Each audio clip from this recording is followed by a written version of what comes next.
सद्गुरुदेव जी, परम वंदनीय संत समाज, सद्गुरु कबीर महोत्सव में पधारे हुए आत्मीय सज्जनों, माताओं, बहनों, मैं अपनी बात एक घटना से प्रारंभ कर रहा हूँ।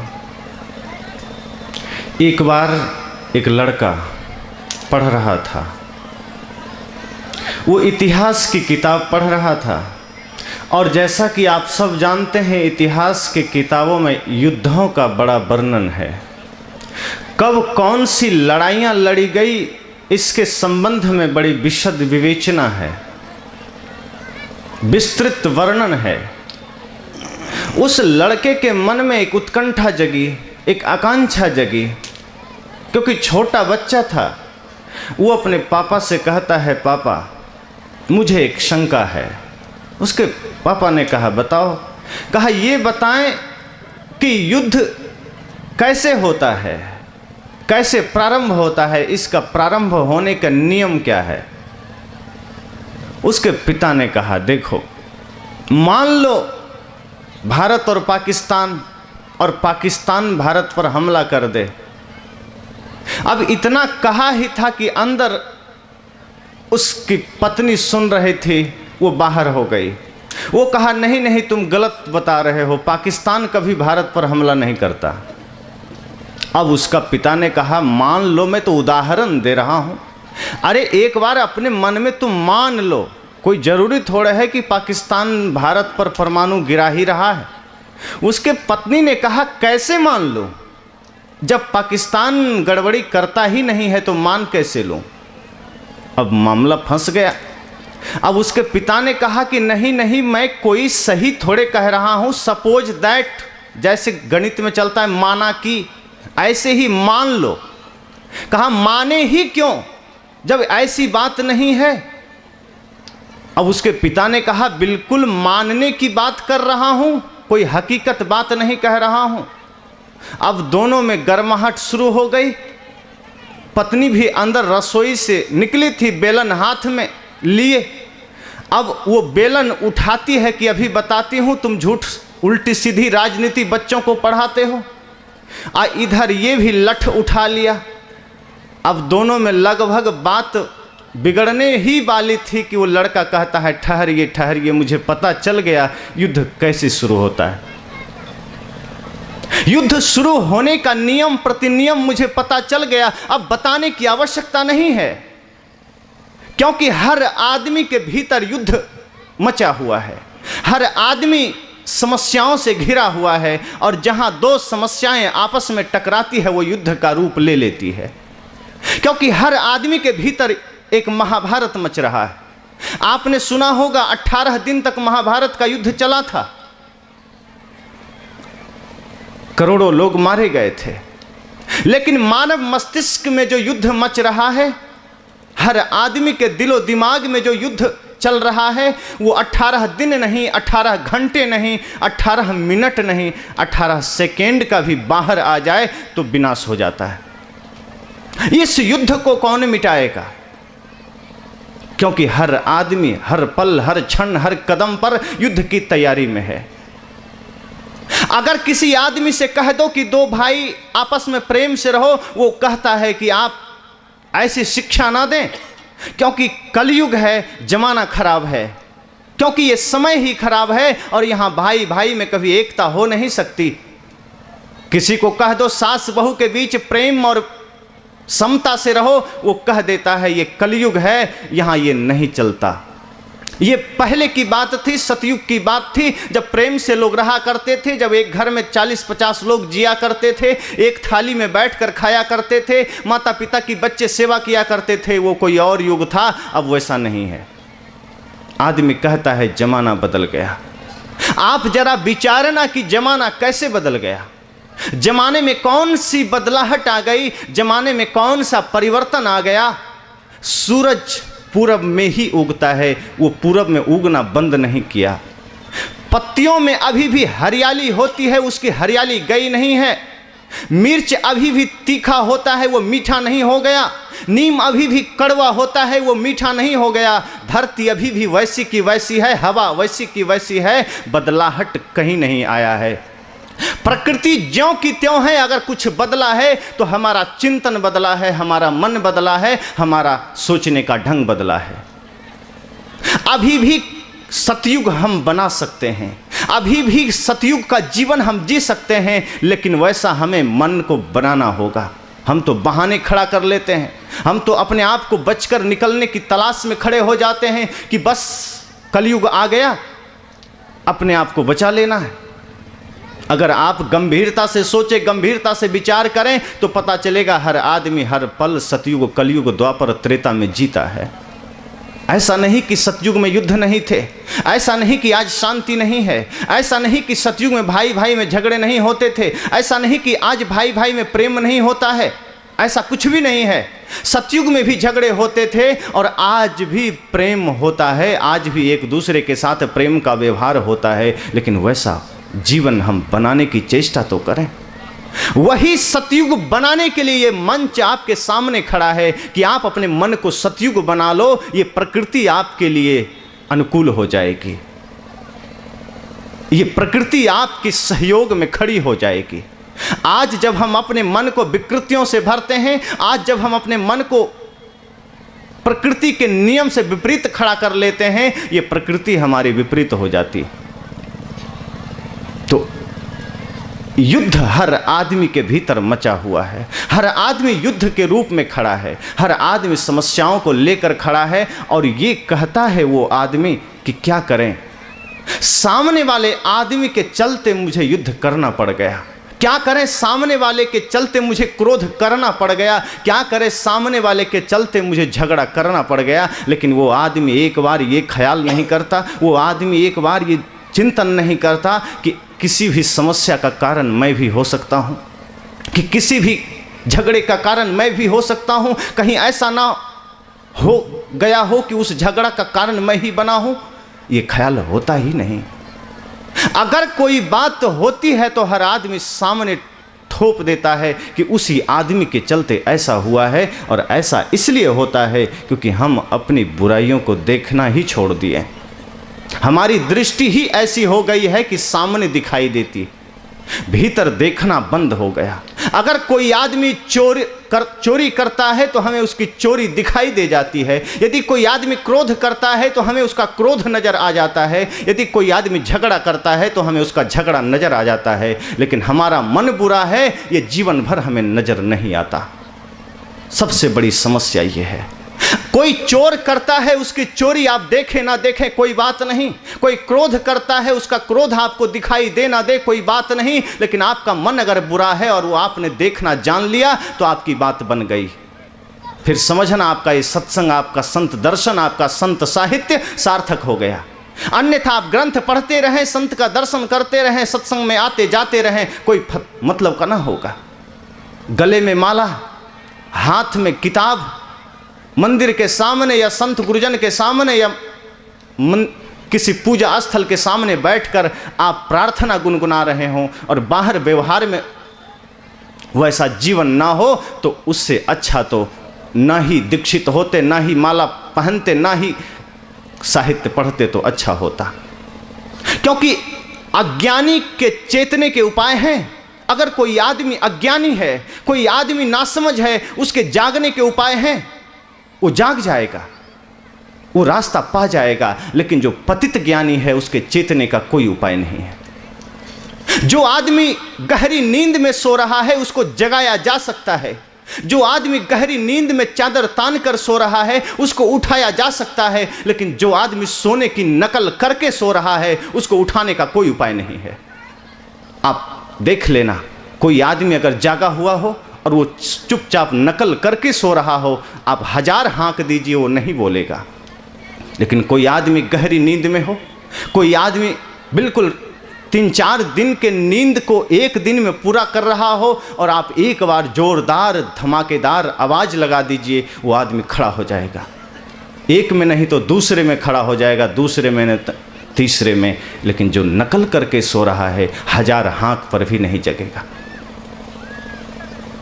इसलिए अगर जागना है, अगर अपने जीवन को बुराइयों से मुक्त करना है, अगर अपने जीवन को शांति से परिपूर्ण करना है, तो सबसे पहली जरूरत कि हम अपनी दृष्टि को स्वयं की ओर कर लें, कि सबसे पहली आवश्यकता कि हम अपने दोष, हम अपने बुराइयों को देखने की कला जान लें। आप ये देख रहे हैं कि आपका बेटा गलत रास्ते पर जा रहा है और उसका रास्ता चाहे जो हो, लेकिन यदि आपका तंबाकू नहीं छूटा, आपकी बीड़ी नहीं छूटी, आपका शराब नहीं छूटा, आपका झगड़ा नहीं छूटा, तो आप अपने बेटे को रोक नहीं पाएंगे। यदि आप देख रहे हैं कि आपका पड़ोसी गलत रास्ते पर है और आपका जीवन भी कहीं ना कहीं किसी बुराई में खड़ा है, तो आप उसे रोक नहीं पाएंगे। यदि कोई गुरु अपने शिष्य को रोकना चाहता है और वो गुरु स्वयं बुराइयों से लिप्त है, तो वो शिष्य को रोक नहीं पाएगा। और मैं तो कहता हूं कि यदि आप निर्दोष हैं, यदि आपका जीवन दोष मुक्त है, तो शायद आपको कहने की आवश्यकता न पड़ेगी। वो आदमी खुद आपके आचरण से, आपके विचार से, आपके आदर्श से प्रभावित होकर सत्य के रास्ते पर चलना प्रारंभ कर देगा। इसलिए हम ये चेष्टा करें कि अगर कुछ देखना है, अगर कहीं निहारना है, किसी तरफ दृष्टि ले जानी है, तो वहाँ से कुछ अच्छा चुन कर लाना, वहाँ से कुछ अच्छा ग्रहण करना। बनना मधुमक्खी की तरह, मक्खी की तरह नहीं बनना। आप जानते हैं मधुमक्खी जहाँ भी जाती है वो शहद उठा लाती है। वो जहाँ भी जाती है, फूल पर बैठी हो कि कहीं बैठी हो, वो वहाँ से अमृत उठा के लाती है। लेकिन एक मक्खी है जो 1000 पवित्र स्थान को छोड़कर गंदगी पर जाकर बैठती है। हम अपने आप को उस मक्खी की तरह न बनाएं कि गंदगी में जाके बैठें, कि ये देखें कि वो आदमी गलत है, कि वो आदमी क्रोधी है, कि वो आदमी लालची है, कि वो आदमी मोही है, कि वो आदमी विकारों से भरा है।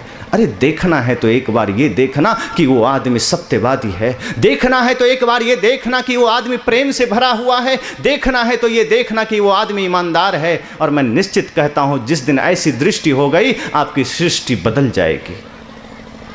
तो सृष्टि बदलनी है तो अपनी दृष्टि तो बदलनी ही पड़ेगी, अन्यथा भीतर युद्ध मचता रहेगा और आप रोक ना पाएंगे।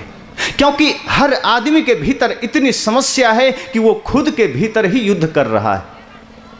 पूर्व में हम अपने वरिष्ठ गुरुजनों से सुन रहे थे, संतो घर में झगड़ा भारी, रात दिवस मिली उठ उठ लागे 5 ढोटा एक नारी, न्यारो न्यारो भोजन चाहे 5 अधिक स्वादी। आपने सुना कि भीतर ही हमारी इंद्रियां युद्ध मचा रखी है कि आंख देखना चाहती है, कान सुनना चाहता है, और आंख सिर्फ देखना नहीं चाहती, कुछ और इच्छा है, अच्छा रूप देखना चाहती। कान सिर्फ सुनना नहीं चाहता, अच्छे शब्द सुनना चाहता है, रसीले शब्द सुनना चाहता है, हाथ कोमल मुलायम स्पर्श चाहता है। तो हमारे भीतर आपस में ही समता नहीं है, और कहीं ऐसा ही संसार लेकर दूसरा आदमी सामने आ जाए तो महाभारत तो होगा ही। हर आदमी भीतर एक संसार बना रखा है, हर आदमी अपने भीतर एक दुनिया बना रखा है, और सामने दूसरी दुनिया, दूसरा संसार इकट्ठा हो जाए तो युद्ध होना ही है। इसलिए सबसे पहले अपने भीतर के संसार को मिटा दें, सबसे पहले अपने भीतर के बुराई को मिटा दें, सबसे पहले अपने भीतर के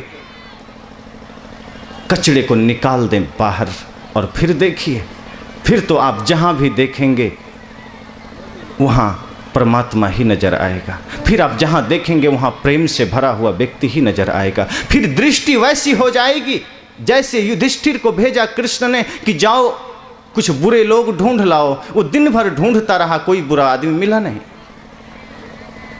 उसके बाद दुर्योधन को भेजा कि जाओ कुछ अच्छे लोग ढूंढ आओ। वो दिन भर ढूंढा, उसे अच्छा आदमी मिला नहीं। बात दोनों में थोड़ी सी अंतर हो गई, क्योंकि युधिष्ठिर जिस दृष्टि के साथ गया था उस दृष्टि में दोष का दर्शन नहीं था, उस दृष्टि में गुण का ग्रहण था, उस दृष्टि में अच्छाई को लेना था। और दुर्योधन जिस दृष्टि के साथ गया उसमें अच्छाई का कहीं अता पता भी नहीं था। वो जहाँ देखता था वो बुराई देखता था। लोग वही थे, शहर वही था, गलियाँ वही थी, महल वही थे, द्वार वही थे, कुछ कुछ भी नहीं बदला, सब ज्यों का त्यों था, बस व्यक्ति बदल गया। एक पवित्र मन से अच्छे दृष्टि के साथ गया और एक आदमी कचड़ा मन से बुरी दृष्टि के साथ गया। जो बुरी दृष्टि के साथ गया उसके लिए राजधानी की पूरी सृष्टि बदल गई, और जो अच्छे मन से गया उसकी भी सृष्टि बदल गई। लेकिन बदलाव में क्या परिणाम आया? एक को बुरे लोग ना मिले, एक को अच्छे लोग ना मिले। अगर हमें कोई अच्छा दिखाई नहीं देता तो वो संसार की कमजोरी नहीं, वो अभी अच्छे लोग नहीं है, ऐसी बात नहीं। आप ये सोचना कि हमारी दृष्टि की कमजोरी है। अगर किसी में अच्छाई नजर ना आता हो, इसका ये मतलब नहीं कि वो आदमी पूरा का पूरा बुरा है। इसका ये मतलब है कि हमारे पास अभी वो दृष्टि नहीं है कि हम अच्छे को देख सकें।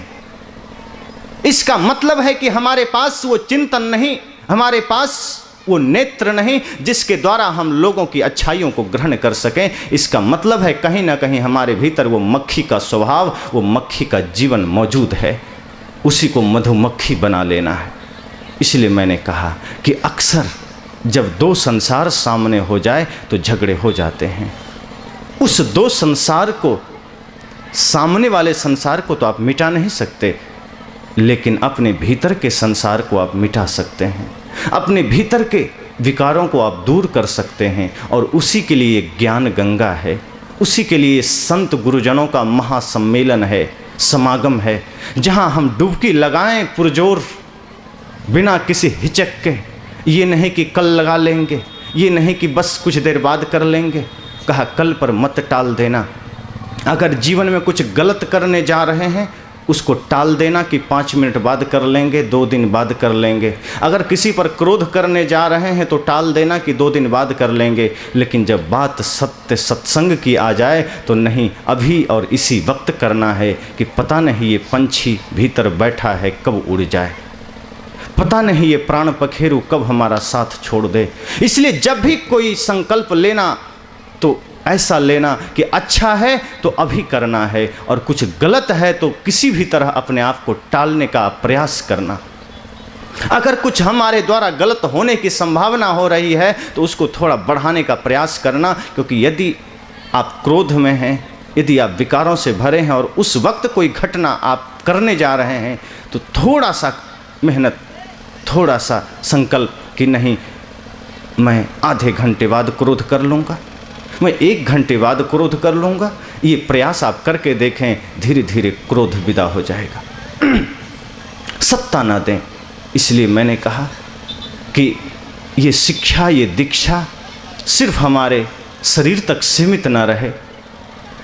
हम ये संत गुरुजनों का ज्ञान, हम ये संत गुरुजनों की वाणी अपनी सिर्फ मन मस्तिष्क तक सीमित न रखें, उसको आचरण तक उतरने दें, उसको अपने आदर्शों में उतरने दें, उसे अपने चर्या में उतरने दें। जिस दिन ये ज्ञान, ये दीक्षा, ये शिक्षा हमारे आचरण में उतर जाएंगे, उस दिन हमारा जीवन ही बदल जाएगा। उस दिन झगड़े नहीं होंगे। उस दिन झगड़ा कौन सा होगा? उस दिन होगा, एक झगड़ा होगा, लेकिन वो कौन सा होगा? जैसे राम और भरत के बीच हुआ था।